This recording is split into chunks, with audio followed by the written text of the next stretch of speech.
welcome back to Melbourne. Just give us an overview on your preparation for the Australian Open this year. Yeah, super excited to be back here in Melbourne. I've had some really great results. Always good feelings coming back. Everyone's happy, kind of refreshed from taking a little bit of a break. Excited to be back and kind of kick the year off, and hopefully it's in a good way, I guess. Questions, please. David. Yes, hi. Welcome. Can you just give me a sense of what your off season was like, how things were different, how you prepared for the season?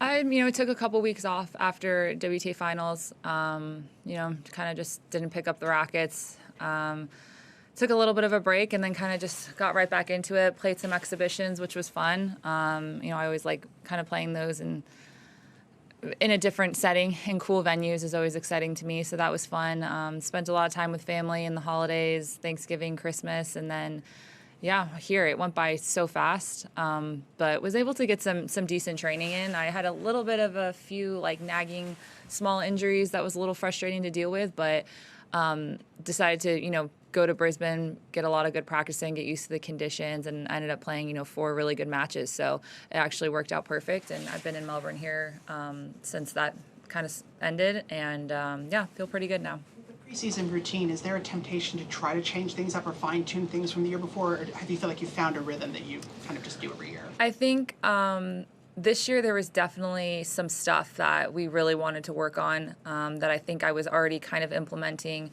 in the U.S. Open and in Asia, which I felt like I was starting to do better. So it was kind of building off of that stuff. And I think as a player and as a coach, you kind of have to it doesn't always happen. Sometimes you're just working on things that you already know you need to work on. But I think we kind of had a bit of an idea on how I was going to become a better player. And you kind of have to have that belief with yourself as the player, and then obviously with the coaches who have to buy into that too. And I think we kind of hit that point maybe in Asia.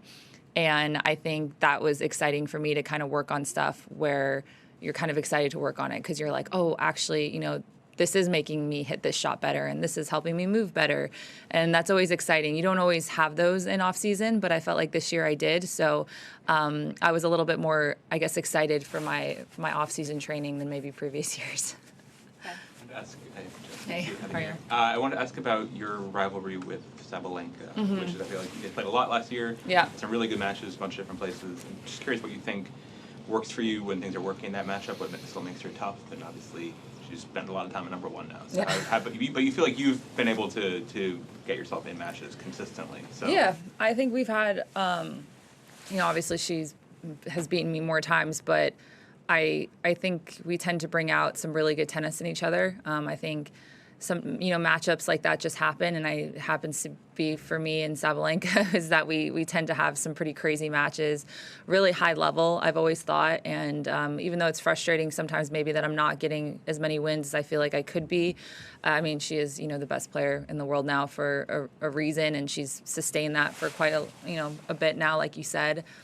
But it's fun. She challenges me and pushes me to figure out how to become better, and I think at the end of the day that's kind of what I try to take away from some of those tough matches, even though I feel like I've had some chances to win them, and obviously beating her on a bigger stage would be something that I'm trying to strive for, especially at big tournaments. So yeah, I keep running into her, but I think that's also a little bit of a good problem to have. That means I'm putting myself in good positions against the best player in the world. And it's been frustrating, but I think once I kind of get over the match itself, I look back at we've had some really cool matches, and some of the matches I played with her have been in some of the best atmospheres that I've gotten to experience. So I think I always try to take away those positives. You mentioned earlier a little bit some couple of nagging things, and I know you were originally scheduled to play in Adelaide, and you went far in Brisbane. Just kind of what led a little bit more to the decision to withdraw from Adelaide, and how did you use the week to prepare for now? Yeah, I just had a bit of a change of schedule, just the way that it kind of panned out. I kind of went to Brisbane not really 100%, but it was kind of one of those things where I felt like I needed to kind of play my way into getting over some of those little nagging things and just see how my body kind of dealt with everything. And luckily, everything went really well. Was able to get through not just 3 matches, but a couple really tough matches physically, and so that was like a great test. But not really having a ton of training in consecutive days, and then traveling there, practicing and playing 4 straight days was kind of a lot.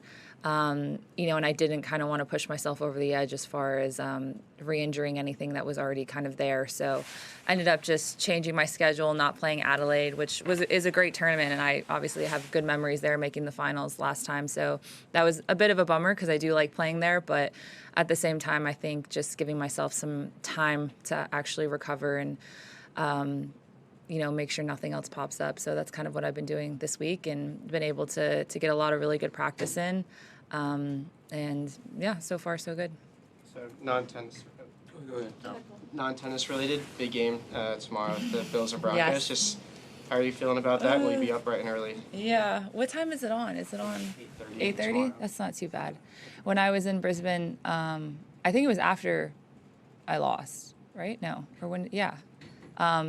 I woke up at like 4:45 a.m. So 8:30 is definitely not as early as that.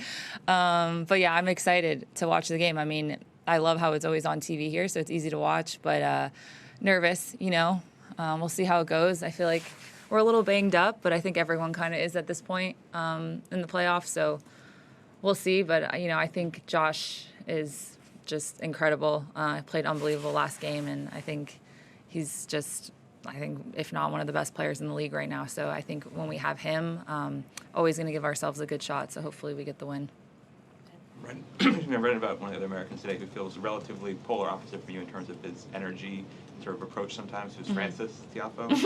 And I'm just curious when you knowing how you operate and seeing how you already giggle at the premise of this, but I'm just curious what you sort of see and what makes you two different, and how you think it would be to go through. How's his I just think he's I think you're like fairly calm and like stable and steady and like predictable in some ways, and he's not any of those things a lot of times in terms of his results, in terms of his approach. He's just like a very sort of a much more, I don't know, goofy outwardly person than you probably are. Not that you're not fun, but you're not. I wouldn't call you goofy. No, I'm not goofy. He's definitely goofy. Yeah. So I'm just curious, like how you sort of. There's obviously so many different ways to approach tennis, but like I'm curious what you see when you look at him and around him. It's funny because every time I see him, he's just always like kind of like, you're still on the practice court, you're still practicing, or like I don't know. It's just there's always these funny comments, but. He's been asking to hit with me a lot because he said the last time we were hitting a little bit, he was top 10, and he's like, I need to get that back. He's like, I need to go back to what we were doing like in Australia here like a couple years ago when I was like breaking into the top 10. So it's kind of funny.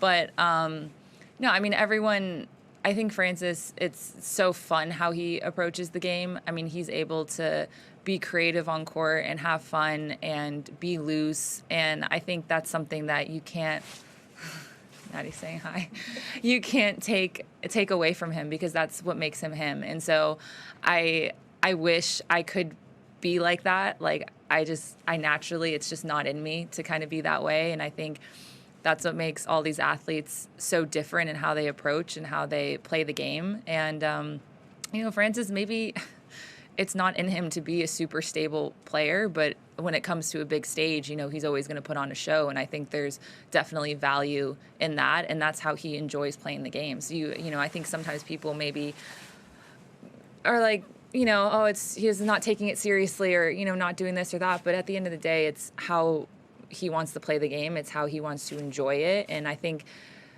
I'm sure he could maybe be a little bit more focused sometimes, or, plan a little bit prepared, or something like that. But it's such a fine line with not taking away who he is and what makes him so good. And you don't ever want to mess with that. So I'm always kind of envious that they can be so creative and outgoing on court, and it's just who they are. And I think that's how he plays. That's how he feels himself. And at the end of the day, I'm always just, you got to stick to who you are on the court and not kind of change that too much. I mean, you can, dial things back and change a little bit, but at the end of the day, you kind of have to stay true to yourself. That's how you're going to play your best tennis. He's talking about trying to like lock in more basically this year. Do you think it's possible for someone like him to really do that, or in his own way, whatever? Yeah, that looks I mean, like, you know? it's going to have to be in his own way, and I hope he can figure that out, whatever that is. But yeah, I definitely. It's funny because when I've seen him, or he has a new coach or something, I'm always like, gosh, I hope they don't kind of take away like what makes him him, because that's always going to be at the end of the day what makes him so good, and you know, his skill level and his talent level and having fun on the court and creativity and all that stuff. But yeah, you just have to, I would say, just tweak a little things, and I'm sure, you know, hopefully he figures it out. I'm sure he says he's going to lock in. I don't know if he really I don't really know what his lock in is. We'll find out. Yeah, we'll see what he does. I'm curious to ask him now what he's going to kind of do to lock in more. Maybe remember his rackets and Last question, David. I just wanted to ask about the podcast. You launched at the U.S. Open. You've made it to Australia, and it's, you know, sometimes these can be a bit more of a bigger commitment than you might think when you first take it on. But it feels like it's been a consistent endeavor. You had Coco on last week. Just what you make of the growth and the dynamic between the four of you. yeah, it's been really fun to kind of grow in that space. I think we're excited to kind of start a full year around the slams and big tournaments, because we really only launched during U.S. Open, and then there's really not that much going on in the tennis world after that. So, I mean, you're, you know, we're trying to grow it this year, have more guests, kind of base it around, depending on where we are, you know, events in the world, things going on. So I think that'll be really exciting. We're excited. We filmed a lot. Now Maddie's taking a picture of me. We filmed a lot. We had Coco on as our first guest, and that was really fun. We're going to do a quick, we're going to record again tomorrow, so we'll have some content from actually being here in Melbourne, which I think is cool. And I don't know, it's exciting. I don't think any players have really done that before, so hopefully we can give some decent insight to kind of what's going on and how we're feeling. And again, it's a little therapeutic for us, so it's always fun as long as we can get our schedules kind of on the same track, I would say, is the hardest part. But we'll see how it goes this year. But we're excited to kind of have a full year of kind of basing it around a lot of different tournaments. Okay, we'll leave it there, guys. Thank Thanks. you.